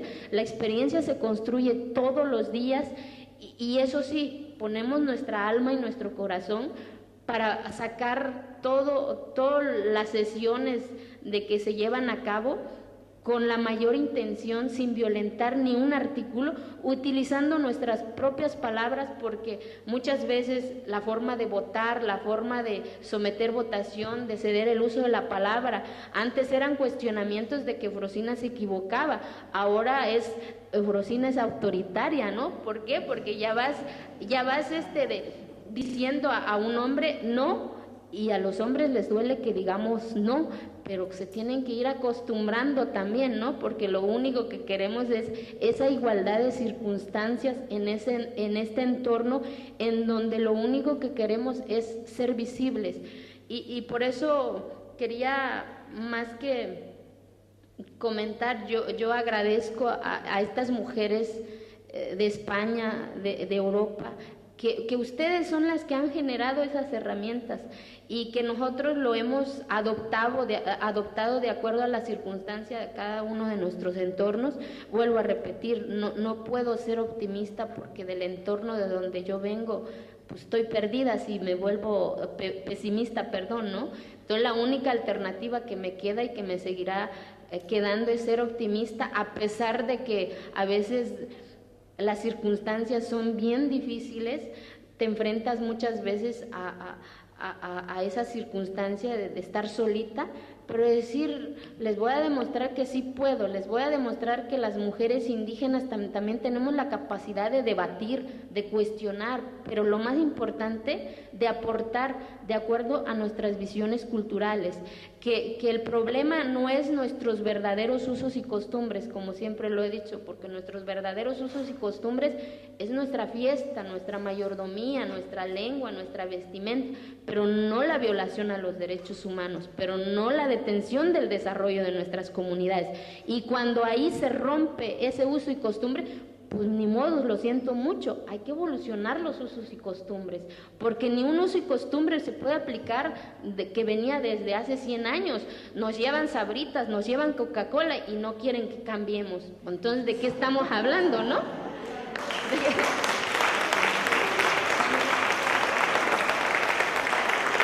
Muchas gracias. Y precisamente hoy que Oaxaca también vive una nueva oportunidad, el plan estatal, por primera vez se hace un plan estatal de desarrollo en 4 ejes, en el tema de derechos humanos, en el tema de equidad y género, en el tema de desarrollo social y en el tema de pueblos indígenas. Estos 4 ejes van a marcar el rumbo de estos 6 años de gobierno, de transición también que hubo en Oaxaca. Se hace un plan y que el propio Congreso lo asumió como suyo.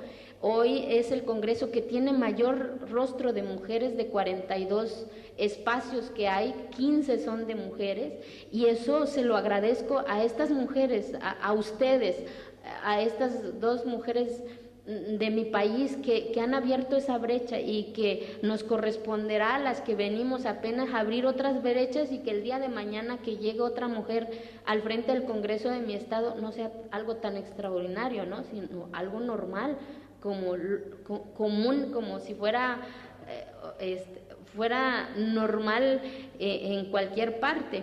¿Y por qué es importante este plan de desarrollo en mi estado?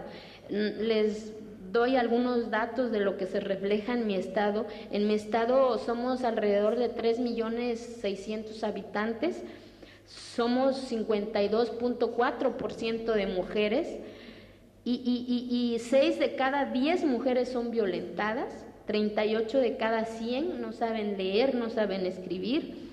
De cada 100 mujeres de 15 años y más, 38 no saben leer ni escribir, vuelvo a repetir. 61 de cada 100 mujeres de 15 años y más han padecido algún incidente de violencia, ya sea con su pareja o en espacios comunitarios, en el ámbito familiar, escolar, etcétera. Y actualmente de los 570 municipios que somos, 17 son encabezadas por mujeres, 13 por el sistema de usos y costumbres, y eso también me da mucho gusto porque el año pasado solamente eran 7 mujeres, hoy son 17, y eso habla de que hay otras mujeres que están arrebatando, porque tenemos que arrebatar, como yo lo he dicho, no es una concesión, tenemos que arrebatar y no dudar de que si se presenta esta oportunidad, no pensarlo, decir, a ver si puedo, no, claro que puedo, y asumiendo las consecuencias que eso conlleve, buena o mala, pero asumiendo siempre las consecuencias. Y termino diciendo algunas reflexiones que hice, porque luego me gusta medio que escribir, que ser mujer es una oportunidad maravillosa para expresar la sensibilidad, la creatividad, la capacidad de amar y de dar vida, pero también es una oportunidad para trascender como profesionista, como obreras, como campesinas, como artistas, como políticas y servidoras públicas.